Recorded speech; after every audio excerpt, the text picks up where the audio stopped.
अस्सलाम वालेकुम, आदाब, नमस्कार। परभणी न्यूज महानगर में आपके साथ शेख इफ्तिखार। आज तारीख 16 दिसंबर 2021 गुरुवार के रोज परभणी एलसीबी ने पाथरी में अवैध रेती गुटखे के साथ एक को पकड़ा। स्थानिक अपराध शाखा के एपीआई वेंकटेश आलेवार और रवि जाधव, अनीस कौसड़ीकर, सैयद मोबिन, दीपक जाधव इनका पथक अवैध धंधों की जानकारी हेतु पाथरी पुलिस थाने के हद में गश्त करते हुए अवैध रेती की यातायात करने वाले और अवैध गुटखा के बेचने वाले इनके पास से 61,480 रुपए की मुद्दे माल जब्त करते हुए एक को हिरासत में लेकर पाथरी पुलिस थाने में पुलिसकर्मी अनीस कौसड़ीकर के फरियाद पर अपराध दाखिल किया गया है।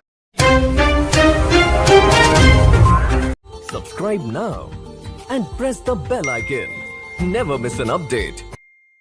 बाला साहब ठाकरे महाराष्ट्र समृद्धि हाईवे के लिए जाने वाली जमीन को बाजार में दिए जाने वाले कीमत को ध्यान में रखकर मुआवजा दिया जाए, ऐसी मांग किसानों ने की है। आज तारीख 16 दिसंबर 2021 गुरुवार के रोज जिला कलेक्टर ऑफिस को किसानों ने पूरी तरह से घेर रखकर अपनी मांग का निवेदन प्रशासन को पेश किया। जालना से नांदेड़ द्रुत गति हाईवे के लिए राज्य सरकार की ओर से जमीन के भू संपादन की प्रक्रिया शुरू है। इसमें परभणी तहसील के कुंभारी, डिगरस, अरवी, टाकड़ी, कुंभकरण, सनपुरी, करणगांव, धरणगांव, साटला, समसापुर, धार, दुर्डी, मुरुंबा, सांबा, नांदगांव, बुर्द, पांडरी, राहटी, नांदगांव, खुर्द जैसे कुल 17 गांव के किसानों की जमीन का अधिग्रहण होने जा रहा है। इसके लिए किसान जमीन देने को तैयार है, लेकिन जमीन के अधिग्रहण के बाद मिलने वाला मुआवजे को लेकर किसान पेचोपेच में है। फिलहाल जमीन की बाजार कीमत तकरीबन 30 से 40 लाख रुपए इतनी बताई जा रही है। ये जमीन नदी किनारे होने से पानी की सुविधा भी मौजूद है। बड़े पैमाने पर इनकम देने वाले इस जमीन का मुआवजा देते समय सही और उचित दाम दिया जाए, ऐसी मांग किसानों ने की है। प्रशासन को दिए हुए निवेदन पर आबा साहब धरने, कुबेर चोपड़े, सचिन जौंदाल, शिव मल्लारी शेंद्रे,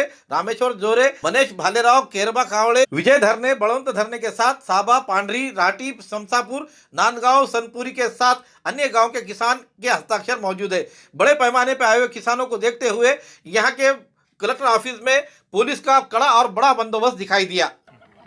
सर्वप्रथम सर्वांना राम राम। मी योगेश नामदेवराव सवराते, पूर्णा तालुक्यातील आलेगाव सवराते येथील रहिवासी आहे। माझी या समृद्धी महामार्गामध्ये 4 एकर जमीन जात आहे।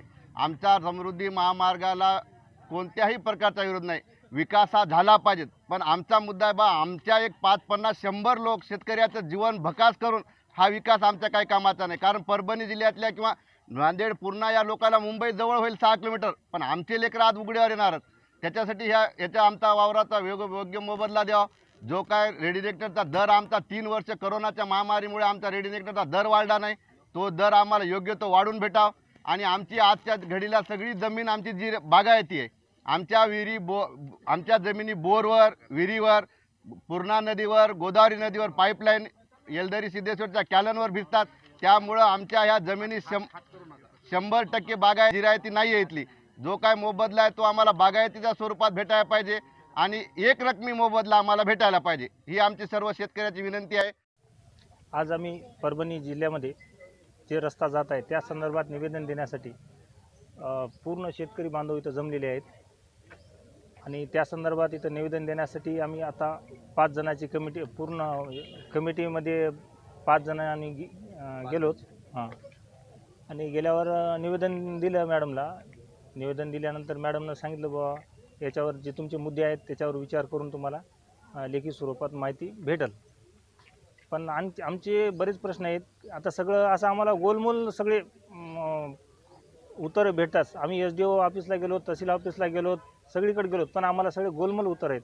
कारण यांच्यासाठी एक ते प्रोजेक्ट आहे आणि विशेष सांगायचं म्हणजे आमचा प्रोजेक्टला बिलकुल विरोध नाही। उलट आम्ही चव्हाण साहेबाचे, माननीय मुख्यमंत्री साहेबाचे, गडकरी साहेबाचे आम्ही आभार व्यक्त करतो की बा तुम्ही आपला मराठवाडा विकासापासून थोडा वंचित आहे, त्याच्यामुळं त्यांनी हा रस्ता आणला आणि थोडा मराठवाड्याला एक न्याय मिळण्याचा प्रयत्न केला। पण हे करत असताना आमचं एकच म्हणणं आहे की बा आमच्यावर अन्याय होऊ नये, आमच्या लेकरा बाळाला अनाथ होऊ नयेत आमच्यापासून। कारण उद्या जर आम्ही लेकरा बाळाचं पालनपोषण जर जमिनी गेल्यामुळं जर नाही करू शकलो तर आम्हाला आत्महत्येशिवाय आम्हाला पर्याय राहणार नाही। आज आम्ही इथं एवढी जर निवेदन द्यायला आलो तर आम्हाला इथंच आत्महत्या येऊन करावं लागलं जर आम्हाला जर न्याय जर नाही भेटला तर। मानव तहसील के सभी ग्राम पंचायत के सरपंचों की कार्यशाला का आयोजन मानव पंचायत समिति के हॉल में किया गया। इस समय गट विकास अधिकारी स्वप्निल पवार इन्होंने विशेष महत्वपूर्ण मार्गदर्शन किया।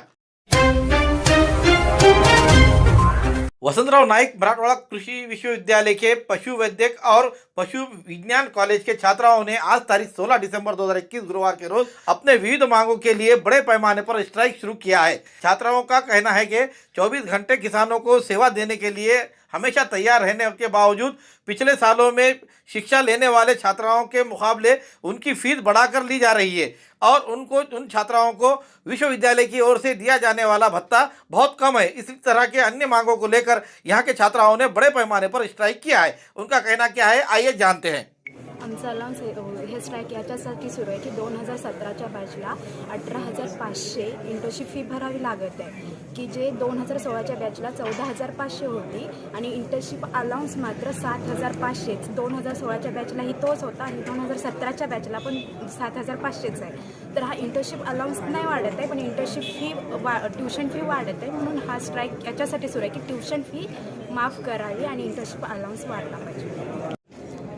तर आमच्या प्रमुख मागण्या हे आहेत की इंटर्नशिपचा जो अलाउन्स आहे 7,500 रुपयापासून 15,000 रुपये करण्यासाठी VCIना सुद्धा जे लेटर तसे पाठवलेले आहेत, पण अजून त्याची अंमलबजावणी झाली नाही। हा पहिला मुद्दा आहे आणि त्याच्यासाठी आम्ही हे आंदोलन करत आहे। दुसरा महत्त्वाचा मुद्दा असा आहे की इंटर्नशिपला कसल्याही पद्धतीचं ट्यूशन वगैरे होत नाही, तरीसुद्धा ट्यूशन फीस आकारली जाते आणि अचानक ती 14,500वरून आता 18,500 रुपये करण्यात आलेली आहे। तर ही फीस कमी करण्यात यावी यासाठी आम्ही हे आंदोलन करत आहोत। आणि दुसरा महत्त्वाचा मुद्दा असा आहे की इंटर्नशिपचा जो अलाउन्स आहे तर वन हेल्थ आपण जे म्हणतो, तर MBBSच्या विद्यार्थ्यांना 11,500 रुपये एका ठिकाणी राहून अकोमोडेशन सहित त्यांना 11,500 रुपये दिले जातात आणि आमच्या विद्यार्थ्यांना वेगवेगळ्या ठिकाणी जावं लागतं। अशा परिस्थितीत सुद्धा 7,500 रुपये त्या इंटर्नशिप अलाउन्स मिळतो आणि तो वाढवण्यात यावा यासाठी आमचा हे इथं स्ट्राईक चालू आहे आणि ही स्ट्राईक तोपर्यंत चालू राहील जोपर्यंत आमच्या मागण्या मान्य होत नाही। थँक्यू।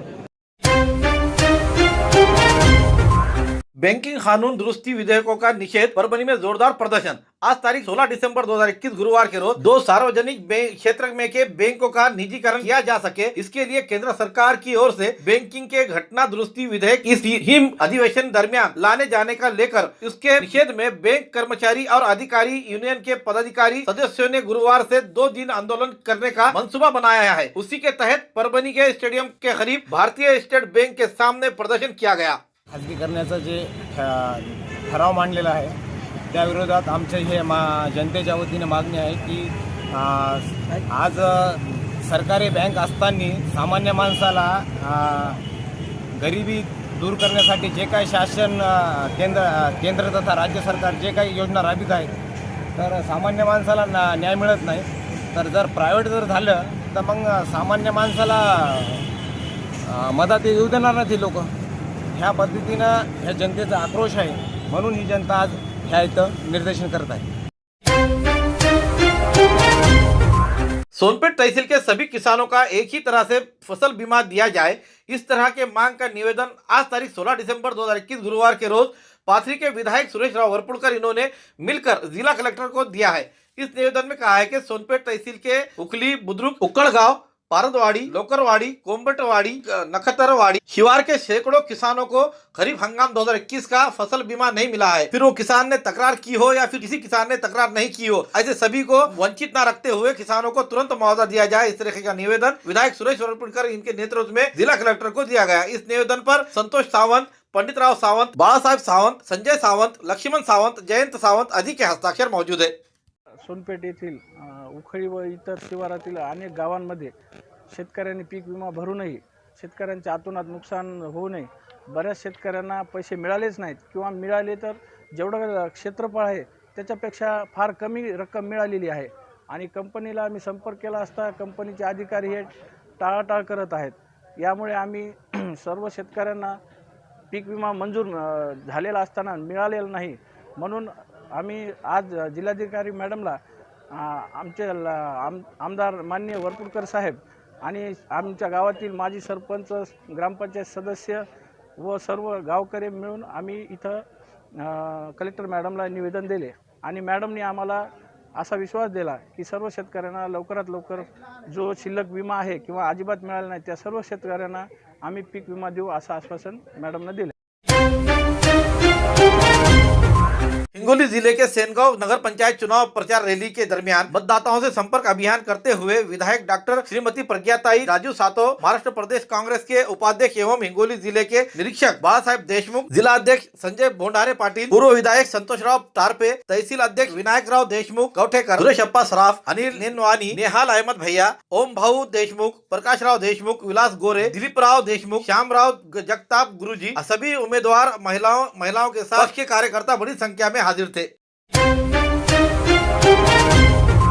पाथरी तहसील में गोदावरी नदी में से अवैध रेती यातायात करने वाले रेती माफियों की हिम्मत ज्यादा ही बढ़ती दिखाई दे रही है। पाथरी के महिला तहसीलदार सुमन मोरे इनका पथक आज तारीख 16 दिसंबर 2000 की सुबह रेती माफियों की छानबीन करने पहुंचे हुए उस समय शस्त्र की धमकी देकर हमला करने की कोशिश करने की घटना पाथरी तहसील के मंजरत नदी के जगह पर हुई है। तहसीलदार सुमन मोरे इनके पथक पर शस्त्र की धमकी देने वाले दोनों को पुलिस ने हिरासत में लेते हुए ट्रैक्टर के साथ अन्य सामग्री जब्त की है। पाथरी तहसील के मंजरत स्थित नदी से बीड़ जिले के कुछ रेती माफिया रेती चुरा रहे हैं। इस मिली जानकारी पर तारीख 16 दिसंबर 2021 गुरुवार के सुबह तहसीलदार सुमन मोरे, मंडल अधिकारी शिवाजी भरकड़, कुमार मुड़ी, पुलिस पटेल अतकरे ये घटना स्थल पहुंचे। वहां पर ट्रैक्टर चलित करी नजर आई। घटना स्थल से बीड़ जिले के सादोड़ा स्थित एक ट्रैक्टर रेती लेकर जा रहा था। पथक ने ट्रैक्टर को पीछा करने की कोशिश की। ट्रैक्टर के मालिक संदीप सोलंके ने तहसीलदार और उनके पथक को तेज औजार की धमकी देते हुए आगे आए तो मारने की धमकी दी। सावधानी के साथ संदीप सोलंके के हाथ से हथियार लिया गया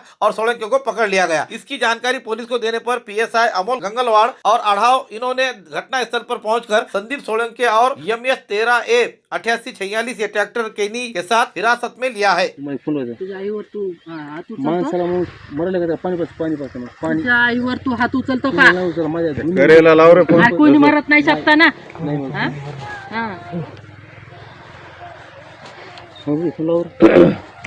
तू ट्रॅक्टर का पळवलं? नाही बोललो मॅडम, हा काय केलंस मग? त्यात नाही बोललो मी. हा काय केलंस? मग इथं आलो, मग काय म्हणलं मी? हा काय रेती कशाला आम्हाला? तुला काय म्हणलं मी? आज घेऊन जा, दंड भरतो मी. काय दंडी? मग ट्रॅक्टर घेऊन चाललो होतं ना का तुला तिथं धरून ठेवणार होतो? हा माहिती नाही मला, घरात का नाही घेऊन गेला? बर आता ट्रॅक्टर घेऊन ट्रॅक्टर मग त्याचं ते बघणार होता तू. कत्ती का उधरली आमच्यावर? पाटलाला बोला. माझी मॅडम 12 महिने चांगली गोष्ट आहे ती आमच्यावर उगारली ती. बघा असं वाईट ना बोलू. मॅडम फोन लावला होता तुम्हाला. माणसानं खरं बोला, माणसं तुम्हाला नाही असं केलं, वाईट नाही केलं. हमारा न्यूज आपको किस तरह पसंद आ रहा है, इसीलिए लाइक करें, शेयर करें, कमेंट करें, सब्सक्राइब करना ना भूलें। Subscribe now and press the bell icon. Never miss an update.